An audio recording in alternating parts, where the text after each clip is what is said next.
Bon 11 décembre à tout le monde. Oublie pas de t'abonner, activer tes notifications. Merci beaucoup.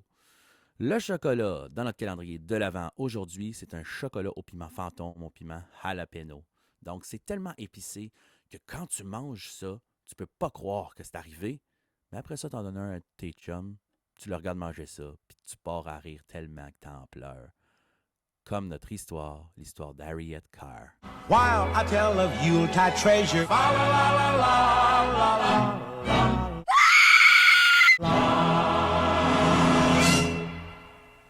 20 avril 1977, à Indianapolis, aux États-Unis.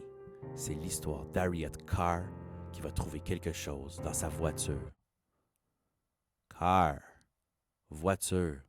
Une chance que c'était pas Madame Cox. Ah, come on, elle était bonne celle-là. Harriet Carr, un matin, va aller dans son garage et elle va trouver le corps de son mari sans vie sur le plancher, à côté de la voiture et le moteur qui tourne toujours. Non, non, Harriet, punch pas tout de suite, ta journée n'est pas finie. Donc, elle va ouvrir le coffre arrière de la voiture et à l'intérieur, elle va trouver le corps sans vie de 2 femmes et celui du jeune fils de l'une d'entre elles. Non, non, non, Harriet, pas encore, ta journée n'est vraiment pas finie. La police va venir et en faisant l'investigation rapide, Harriet va découvrir que son mari était en fait un tueur en série, un violeur répété et un pédophile recherché depuis au moins 1943. En fait, en 1947, il a arrêté un couple d'autostoppeurs, il aurait menotté l'homme à la voiture et le forcé à le regarder violer sa femme impuissante. En 1967, il aurait tué une mère et sa fille, mais avant, les aurait forcés à faire un trip à 3 avec lui. En 1971, et je cite, il aurait eu du sexe anormal avec une fille de 10 ans. En 1971 toujours, il aurait pris une fille de 14 ans, le ramener au Mexique 2 ou 3 semaines, et je cite, pour des raisons immorales, il les ramené à ses parents qui leur auraient exigé 500 $ et qui l'aurait forcé à la marier, chose qu'il a voulu faire, le ramener au Texas, mais il s'est fait pincer et il a eu 6 ans de prison. Et croyez-moi, la liste est longue. J'en passe.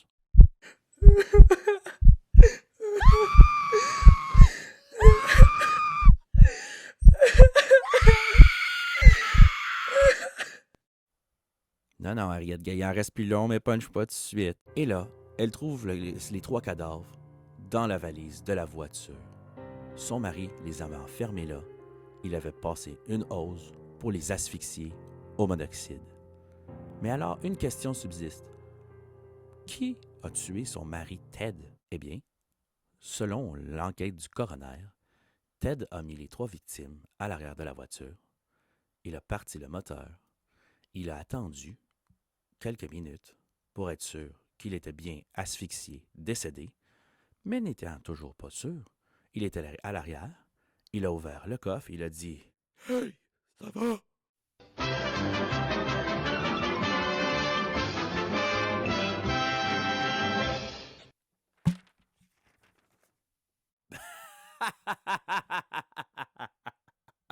Ah, le cave! Il a respiré trop de monoxyde, il s'est tué lui-même, Colin. Harriet, complètement choquée, elle dit qu'elle était au courant de rien. Mais elle était mariée avec lui depuis 34 ans, elle habitait avec lui depuis 34 ans. Comment je dirais bien ça?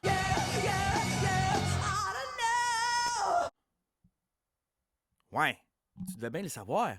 Je veux dire, à un certain moment, il s'est absenté 6 ans parce qu'il était en prison. Je vais chercher du lait. Je reviens dans 6 ans. Ramène-moi du beurre. Puis à un autre moment, il est parti des mois, il était au Mexique. Il est où mon passeport? Faut que j'achète des cigarettes.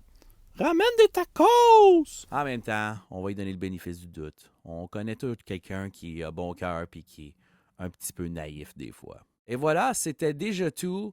Est-ce que vous aimez ces histoires de criminels que le karma revient d'en face? Si c'est le cas, dites-moi dans les commentaires parce que j'en ai d'autres dans ma liste potentielle puis à ce moment-là, je vais les prioriser. Merci beaucoup et on se voit demain pour un prochain épisode.